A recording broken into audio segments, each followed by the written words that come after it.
સુરતથી કે જ્યાં તબીબ પર હુમલો કરાયા હોવાનો બનાવ સામે આવ્યો છે।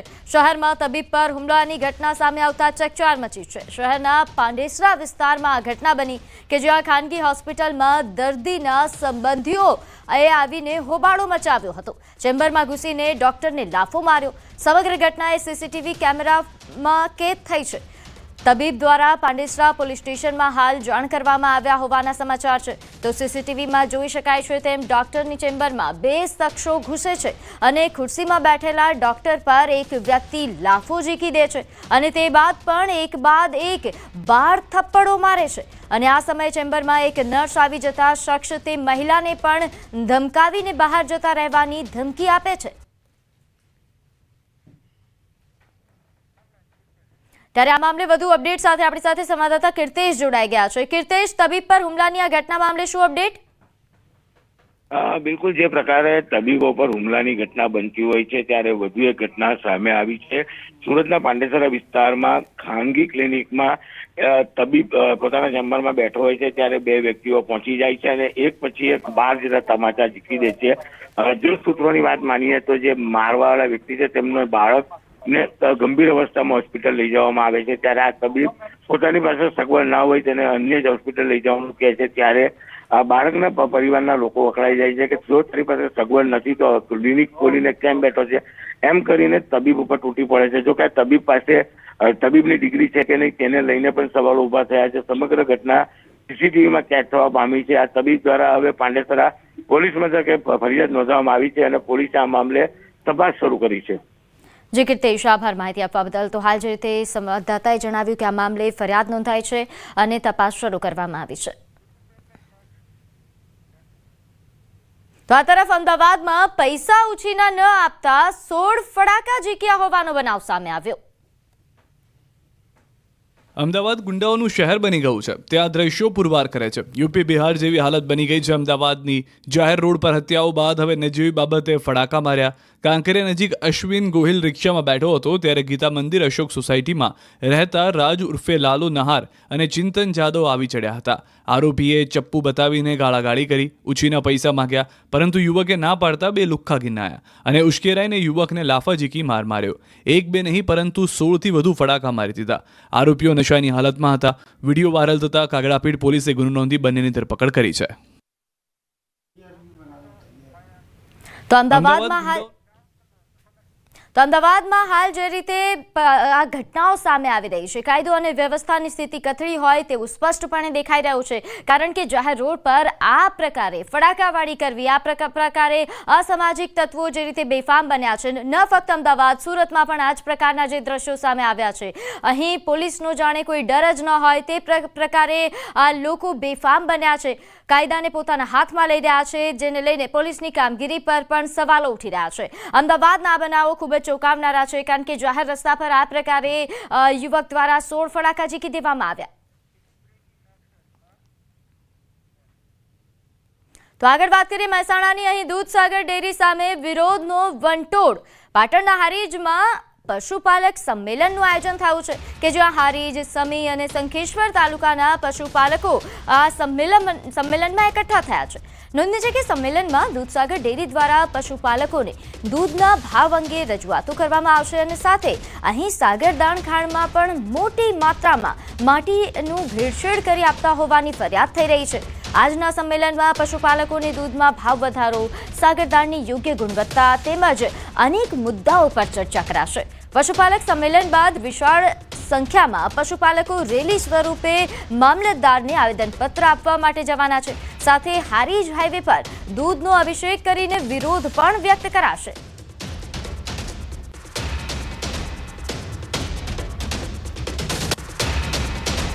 પાટણના હારીજ ખાતે આજ રોજ પશુપાલકોનું સંમેલન યોજવા જઈ રહ્યું છે। દ્રશ્યો બતાવીશ। મહત્વની વાત છે કે સમી, હારીજ, શંખેશ્વર આ વિસ્તારમાં પશુપાલનનો વ્યવસાય કરતા પશુપાલકોનું આજે મહાસંમેલન હારીજ ખાતે યોજવા જઈ રહ્યું છે અને પશુપાલકોને સાગરદાન તેમજ દૂધના જે ભાવ છે તે વિવિધ મુદ્દાને લઈને આજે સંમેલન યોજાઈ રહ્યું છે। સમિતિના એક સભ્ય છે સર, ભાઈ આપનું નામ અને પરિચય। શિવરાજ દેસાઈ, પશુપાલન સમિતિ સમી, હારીજ અને શંખેશ્વર દૂધસાગર ડેરીના વહીવટના વિરોધની અંદર સમી, હારીજ અને શંખેશ્વરના 3 તાલુકાના પશુપાલકો સ્વયંભૂ અહીંયા જોડાયા છે. ખૂબ મોટી સંખ્યાની અંદર 5000થી પણ વધારે પશુપાલકો જોડાવાના છે. જેઓ અહીંથી જે દૂધસાગર ડેરીનો ભાવ વધારો મળ્યો છે, ભાવ વધારાના વિરોધની અંદર જે અમને પોસાતું નથી, આજના આધુનિક યુગનું ખર્ચાળ પશુપાલન, અમારા માટે આ તાલુકા, ત્રણેય તાલુકાનો મુખ્ય વ્યવસાય પશુપાલન અને ખેતી છે. એના માટે અમને પૂરતું સાગરદાનની ક્વોલિટી સારી આપે, જે ડેરીની અંદર દેવું થયું છે એ દેવું કોને ભરવાનું છે, એ બધા ખુલાસાઓ માટે પશુપાલક સમિતિ દ્વારા અહીંયા કાર્યક્રમ કરવામાં આવ્યો છે. અહીંથી કાર્યક્રમ પત્યા પછી 1 કિલોમીટરના અંતરે મામલતદાર કચેરી છે, ત્યાં જઈને મામલતદાર સાહેબને આવેદનપત્ર આપવાનું છે અને પછી અહીંયા ચોકડી ઉપર સ્વયંભૂ પશુપાલકો પોતાના ઘરેથી દૂધની બરણીઓ લઈને આવ્યા છે અને દૂધ ઢોળી જે દૂધના ભાવનો અસંતોષ છે એ વિરોધ અમે જાહેર કરશું. માત્ર દૂધના ભાવનો કે અન્ય કોઈ બાબતને લઈને? જે દૂધસાગર ડેરીના વહીવટ સામે જ અમારો રોષ છે. ખાલી દૂધનો ભાવ એકલું એવું છે નહીં, કારણ કે દૂધનો ભાવ તો મળતો જ નથી. એની સાથે સાથે આ લોકો અમારું સાગરદાન પશુનો મુખ્ય આહાર છે, એની સાથે જે કરપ્શન થઈ રહ્યું છે, જે હમણાં 5000 મેટ્રિક ટન એક્સપાયર પાવડર, એના પૈસા કોણ ભરશે? પશુપાલકોના ઘણા બધા મુદ્દાઓ છે. હમણાં સંમેલન ચાલુ થશે, મહા સંમેલન રાખ્યું છે, એની અંદર લોકો અમને સ્વયંભૂ બોલશે કે એમની શું પીડા અને વેદના છે. દૂધની વધારાની માંગ છે, બરાબર, તો અને અમને નુકસાન આલે ઘણું. આખા 10 દાડાનું 20 ટંક થાય, એમાં 8 ટંક નુકસાન કાઢે છે, 20 ટંક 12 ટંક આલે, તો હવે મંત્રી ચાનાથી ભોગવે, ગ્રાહકને આલવું છે એવી રીતે. તો આવી રીત છે, આ પ્રોબ્લેમ છે અમારો, જે સોલ્વ કરો. પશુઓ પાછળ જે ખર્ચો કરે છે, પરંતુ સામે દૂધનો ભાવ ન મળવાના કારણે ક્યાંક તેને લઈને જ આજે સંમેલન મળવા જઈ રહ્યો છે અને વિવિધ કાર્યક્રમો કરી અને વિરોધ પ્રદર્શન આજ રોજ હારીજ ખાતે પશુપાલકો કરવા જઈ રહ્યા છે. અશરફ ખાન, ન્યૂઝ 18, પાટણ. તો ભરૂચની દૂધધરા ડેરીમાં પક્ષના મેન્ડેટ વિરુદ્ધ ઉમેદવારી નોંધાવનાર 9 લોકોને ભાજપે સસ્પેન્ડ કરી દેતા ખળભળાટ મચ્યો છે. ભાજપ મેન્ડેટ સામે બળવો કરનાર ઉમેદવારો સામે મોવડીઓએ લાલ આંખ કરી છે. તો ધારાસભ્ય અરુણસિંહ રાણાને મોટો ફટકો પડ્યો છે. અહીં ભરૂચ જિલ્લા ભાજપ પ્રમુખ પ્રકાશ મોદીએ અરુણસિંહ રાણાની પેનલના 6 અને નર્મદા ઉમેદવારોને પક્ષમાંથી સસ્પેન્ડ કર્યા છે. નર્મદાના 3 ઉમેદવારોને પક્ષમાંથી સસ્પેન્ડ કરવામાં આવ્યા છે. ત્યારે આ બાબતે ભરૂચ સાંસદે પણ લાલ આંખ કરી અને કહ્યું કે આનાથી સ્થાનિક સ્વરાજ્યની ચૂંટણીમાં પાર્ટીને મોટો ફટકો પડી શકે છે. સાથે ઉમેર્યું કે ભરૂચ નર્મદાના સંકલનને સાથે રાખી આ મેન્ડેટ અંગે ચર્ચા કરાઈ હોત તો આ વિવાદ જ ન થાત. સાંસદે ભાજપના જ નેતાઓને આડે હાથ લઈ રોષ ઠાલવ્યો. તો બીજી બાજુ અરુણસિંહ રાણા પણ આ પેનલને લઈને પ્રથમવાર મીડિયા સામે પ્રતિક્રિયા તેમણે આપી.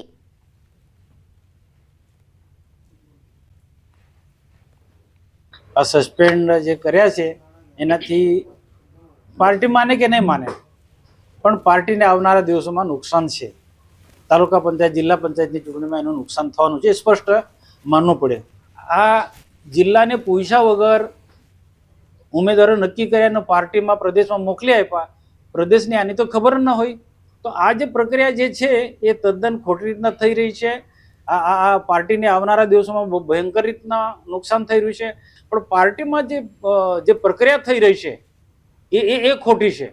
તમે મેન્ડેટ આપો છો 14 જણ, તો એમાં ચિહ્ન શા માટે બદલો છો? કારણ કે સ્પષ્ટ થાય છે કે કંઈક ને કંઈક એમાં ગરબડ છે. ભારતીય જનતા પાર્ટીની સંકલન જિલ્લાની ક્યારે મળી નથી અને સંકલન મળવા માટેનો કોઈ આદેશ પણ નથી. આદેશ આપવામાં આવેલો ન હતો. કોઈ સંકલન મળી જ નથી. મનમાં આવ્યું ને નામ મૂક્યું. મનસુખ વસાવાજી વિરોધ કરીને કાંઈ બોલ્યા નથી. મનસુખ વસાવાજી પ્રકાશ દેસાઈની વાત કરી છે, કોઈ વિરોધ બોલવાનો કોઈ મારી પાસે કોઈ માહિતી નથી. વડોદરા શહેર ભાજપ પ્રમુખ જયપ્રકાશ સોનીનું મોટું નિવેદન સામે આવ્યું. તેમણે કહ્યું કે અમદાવાદ, સુરત, રાજકોટ કરતા વડોદરા વિકાસમાં પાછળ છે. પાલિકાના અર્બન ઇનોવેશન ઇન્ફ્રા સમિટમાં તેમણે આ નિવેદન આપ્યું. કહ્યું કે વડોદરા ધીમી ગતિએ આગળ વધતું શહેર છે. વડોદરા શહેરના ઝડપથી વિકાસ માટે પ્રયત્નશીલ રહેવું પડશે. પાલિકા તેમજ સત્તાધીશોની કામગીરી પર પણ તેમણે સવાલો ઉઠાવ્યા. વડોદરાનું ડેવલપમેન્ટ બીજા બધા શહેરો કરતાં કેમ આપણે થોડા પાછળ છીએ એવું લાગ્યા કરે. કારણ કે અમદાવાદ પણ જોવાનું થાય, સુરત પણ જોવાનું થાય, રાજકોટ પણ જોવાનું થાય, પ્રવાસ પણ ઘણા કરતો હોય એટલે મને આઈડિયા એવો આવે કે આવું કેમ છે.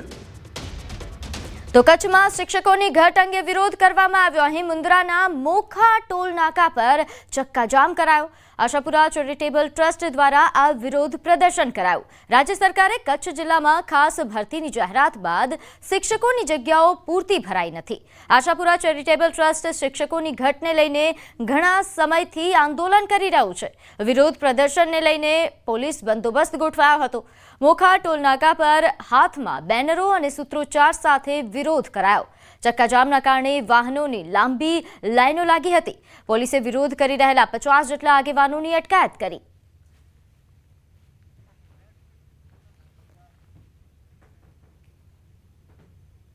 સુરતના હજીરા વિસ્તારમાં યુવકની ક્રૂર હત્યાનો મામલો સામે આવ્યો છે.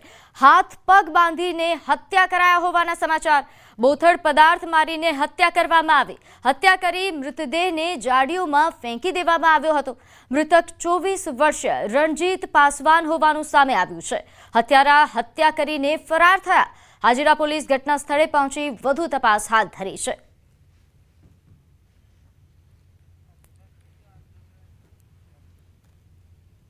તો રાજકોટ ધોરાજી પાસે આવેલ પંચનાથ મહાદેવ મંદિરે પાસેથી પસાર થતી સફુરા નદીમાં શેવાળ જામી જતા નદીમાં દુર્ગંધ આવી રહી છે.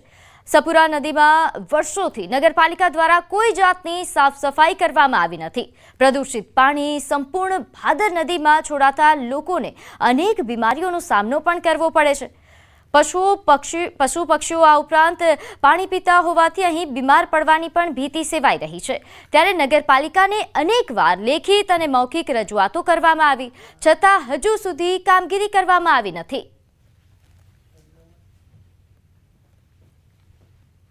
ધોરાજી શહેરની નજીકમાંથી સફુરા નદી પસાર થાય છે.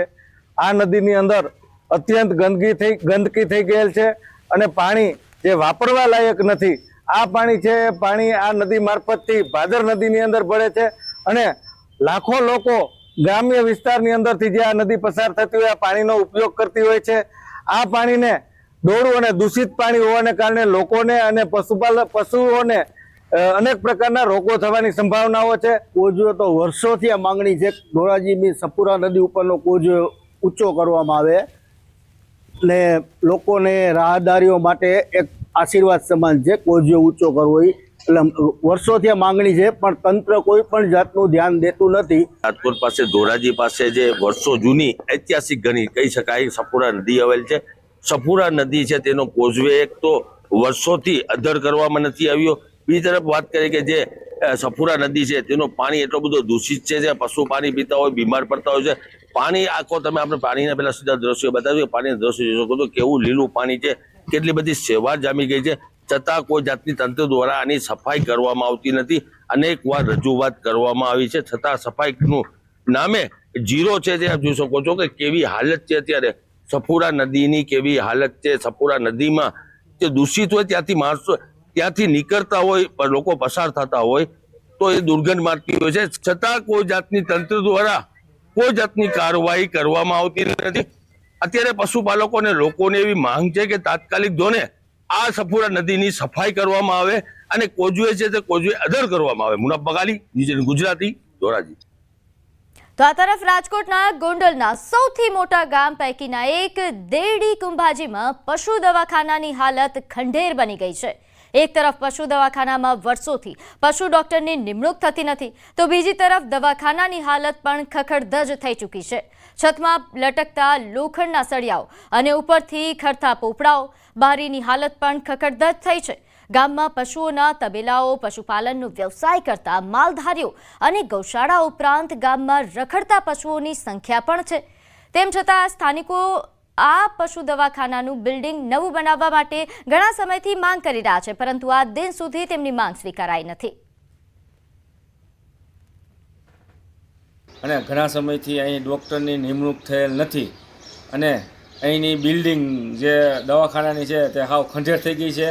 અને ભૂતકાળની અંદર જે ડૉક્ટર હતા તેને ઘણા પ્રયત્નો કર્યા નવું બિલ્ડિંગ કરવા માટે, પણ અહીંના સ્થાનિક લોકોએ, કોઈ આગેવાનોએ સાથ સહકાર આપ્યો નથી. વડોદરાના કરજણમાં સ્મશાન કૈલાશ ધામમાં અંધારપટ છવાયો. અંતિમ ક્રિયા માટે નાગરિકોને પરેશાની થઈ રહી છે. વીજળી જતા કારની લાઇટો ચાલુ કરીને અંતિમ ક્રિયા કરવી પડી. સ્મશાનમાં અંતિમ ક્રિયા કરવા માટે આવેલા લોકો લાઇટના અભાવે આ પ્રકારે અંતિમ ક્રિયા કરવા માટે મજબૂર બન્યા. તો કારની લાઇટો ચાલુ કરીને અંતિમ ક્રિયા કરવી પડી, જેનો વિડીયો સામે આવ્યો છે.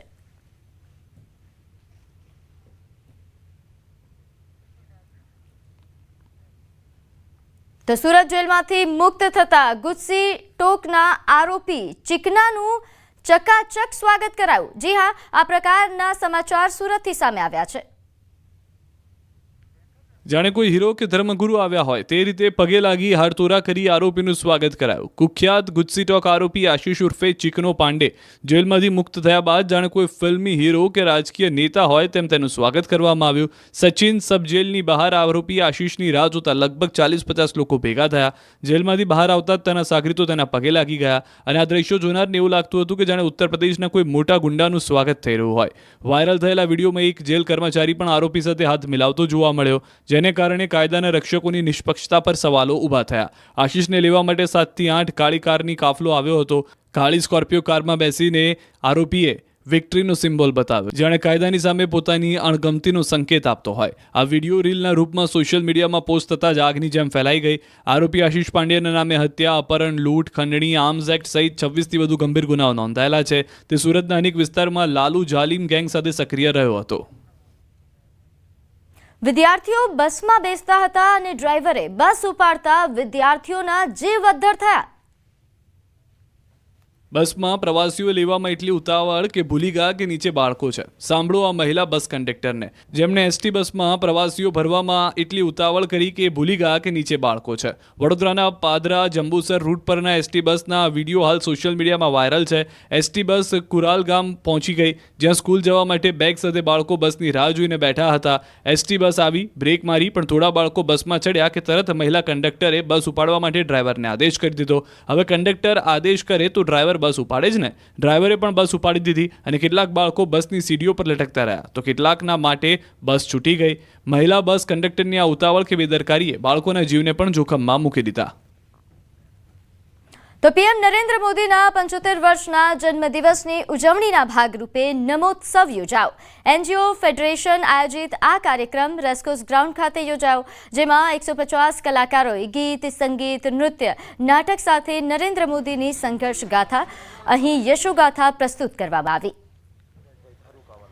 જીવરાજભાઈ ધારુકાવાલા સુરતથી, મહામંત્રી અશ્વિનભાઈ મોલિયા, મહામંત્રી વિરેન્દ્રભાઈ. તો પ્રધાનમંત્રી નરેન્દ્ર મોદીના 75 વર્ષના જન્મદિવસની ઉજવણી, ભવ્ય ઉજવણી રાજ્યભરમાં કરવાનું આયોજન કરાયું છે. તે દરમિયાન રાજકોટના રેસકોર્સ ગ્રાઉન્ડ ખાતે અનોખો કાર્યક્રમ યોજાયો, જેમાં સંગીત, નૃત્ય, નાટક સાથે વડાપ્રધાનની સંઘર્ષ ગાથા વ્યક્ત કરવામાં આવી. વડાપ્રધાન નરેન્દ્ર મોદીના 75મા જન્મદિવસ નિમિત્તે સંપ્રતિ સેવા યજ્ઞ દ્વારા મેગા કેમ્પનું આયોજન કરાયું. CR પાટીલ સેવા પખવાડિયાની કામગીરીને તેમણે બિરદાવી. સાથે સુરત સંપ્રતિ ફાઉન્ડેશન દ્વારા આયોજન કરવામાં આવ્યું હતું, જેમાં 75મા જન્મદિવસને લઈને દિવ્યાંગોને 75 ટ્રાયસિકલ, 75 હોલ્ડિંગ વોકર આપવામાં આવ્યા. તેમજ 1100થી વધુ લોકોએ કેમ્પમાં રજીસ્ટ્રેશન કરાવ્યું છે. કેમ્પ અગાઉ પણ મેડિકલ ચેકઅપ અહીં કરવામાં આવ્યું છે. તેમજ સ્ત્રીઓના રિપોર્ટના આધારે આગળની દવાઓ કેમ્પમાં ફ્રી આપવામાં આવી. આ મેગા કેમ્પમાં ગુજરાત પ્રદેશ પ્રમુખ CR પાટીલ, રાજ્યકક્ષાના મંત્રી મુકેશ પટેલ, સાંસદ મુકેશ દલાલ અને મેયર ઉપસ્થિત રહ્યા હતા. 17મી સપ્ટેમ્બરથી 2 ઓક્ટોબર સુધી માનનીય પ્રધાનમંત્રી શ્રી નરેન્દ્ર મોદી સાહેબના જન્મદિવસથી મહાત્મા ગાંધીજી અને લાલ બહાદુર શાસ્ત્રીજીની જન્મ જયંતિ સુધી અને 25મી સપ્ટેમ્બરના દિવસે પંડિત દીનદયાળજીને પણ જન્મ જયંતિ છે, એને આવરી લઈને સેવાકીય પ્રવૃત્તિઓ કરવાનું નક્કી થયું છે.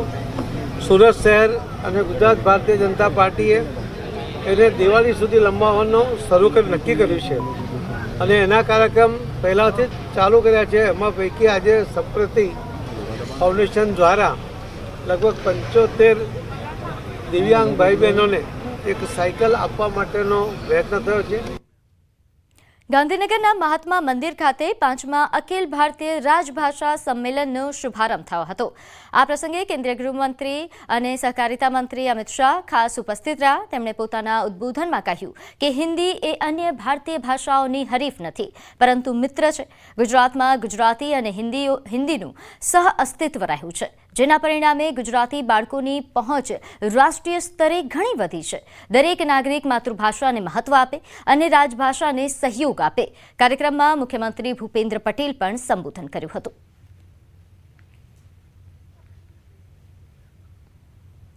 તો Sabarkantha Aravalli inter school karate championship 2025 અને સન્માન સમારોહનું આયોજન કરવામાં આવ્યું. સાબરકાંઠા અને અરવલ્લી 42 સ્કૂલોમાંથી 6 વર્ષથી 21 વર્ષ સુધીના 500થી વધુ વિદ્યાર્થીઓએ ભાગ લીધો.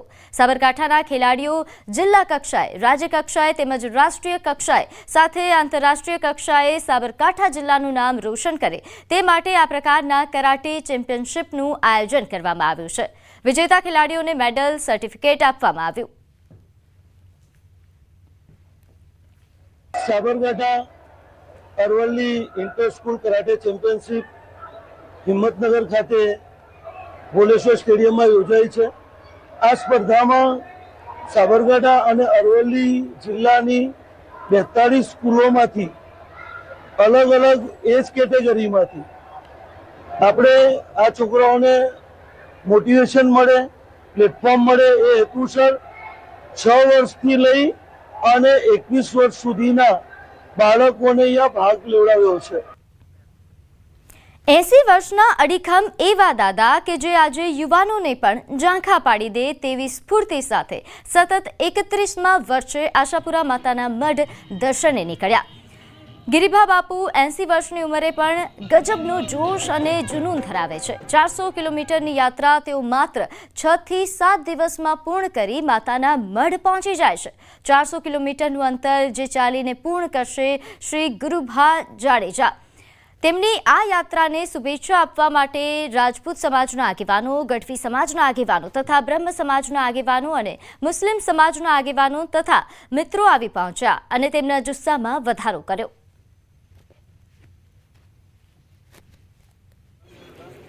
ખંભાળિયા મુકામેથી ખામનાથ મહાદેવ આશાપુરા મંદિરેથી મારો 31મા વર્ષની અંદર પ્રારંભ થઈ રહ્યો છે. મારા 80 વર્ષ પૂરા થાય છે.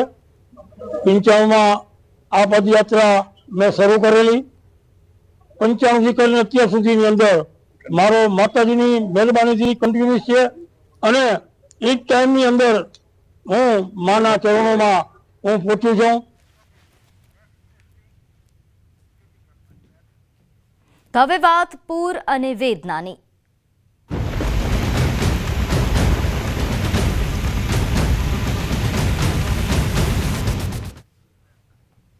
બનાસકાંઠામાં પૂર પ્રકોપની અસર હજુ પણ જોવા મળી રહી છે. 6 દિવસ બાદ પણ ઘણા ભાગો હજુ જળબંબાકાર છે. વાવ તાલુકાના ભાટવર ગામમાં હજુ પણ જળબંબાકાર છે. ન્યૂઝ 18ની ટીમ ભાટવર ગામ પહોંચી. પૂરના 6થા દિવસે પણ ભાટવર ગામના હાલ બેહાલ જોવા મળ્યા. સ્થિતિ એવી છે કે ગામમાં પાણી ભરેલા હોવાથી વાહનો જઈ શકતા નથી. તેથી લોકો હવે બળદગાડાનો ઉપયોગ કરી રહ્યા છે. તો લોકો બળદગાડા લઈને ઘર વખરી અને પશુ માટે ચારો લેવા માટે નીકળે છે.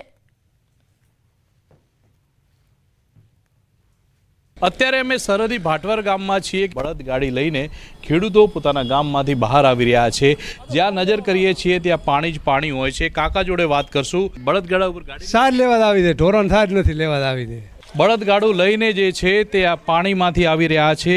ઢોરોને ચાર લેવા જવા માટે જઈ રહ્યા છે. આ કાકા જોડે પણ આપણે વાત કરશું. કયા ગામથી તમે આવો છો? શું પરિસ્થિતિ છે કાકા? કયા ગામ? ગામ ભાટવેર. ઢોર બાર નીકળી ગયા ત્યાંથી અને જોણ છે એકાદ દોડીને સાઈડ લેવા જાય છે. ઓળખા પાણીમાંથી બાસ લાવો છો, કાપી કાપી માણસની જાર્યા અને ધોરણ છે પૂરો મતકા. કોઈ ધોરણ છે નહીં ત્યાં કશું. અને તો સરકાર સેવા કરે તો સારું છે. નકા મરણ જીવન ઢોર બસા સાઈડ લાવીને કેવી પરિસ્થિતિ ગામમાં? હજુ પાણી બારું નીકળી કરતા લેડો રોડેથી કઈ ધરણા રોડે અહીંયા ક્યાંય તલાવ ફરા નાખાય એમથી ક્યાંય પાણી માથા ઉપરી જતું હોય. એક રસ્તે રોડેથી હાકા તે એકાદ પાણી મેળવી રહ્યા છે. બળદગાડું લઈને જાઓ? બળદગાડું લઈને જાઓ છો બરોબર. મરણ જીવન પણ બળદગાડું લઈને જવા આવીને પછી ઉડાડવા. સાધનો નહીં જતા ગામમાં? સાધન જાતા જ નહીં, ક્યાં સાધન ક્યાંય સાથે લોટવાળા બેઠા લોટવાળા બીજા વાત લોટવાળા બેઠા 4 દાડા છે કોઈ અમારી સેવા અધિક કરવા કોઈ આવ્યું નથી. સરકાર તો કહે છે કે 3 લાખ ફૂડ પેકેટો મોકલે. કચ્ચા મળ્યા સરકાર તો સમજે ને તો કવરામાં તો ગામ દીઠ આલે ને ઊંઘ તો મરી જાય પાડા ખાઈ જાય ને ગરીબ તો મરી જાય ઢેંડા કરી સાહેબને કહા એ કહેવાનું ધંધા છૂટી. આ દ્રશ્યો આપ જુઓ. આ કાકા પોતાના પશુઓને બચાવવા માટે ચાર લેવા માટે આ ગાડું લઈને જઈ રહ્યા છે. આ ગાડાની અંદર પોતે 4 લેવા માટે જઈ રહ્યા છે. આ સીધા દ્રશ્યો જ્યાં સાધનો નથી જઈ શકતા ત્યાં હવે આ ગાડાઓ લઈને જવું પડી રહ્યું છે. આ હાલત છે આ ગામમાં જવાના. આ પરિસ્થિતિ છે. કિશોર તુવર, ન્યૂઝ 18 ગુજરાતી.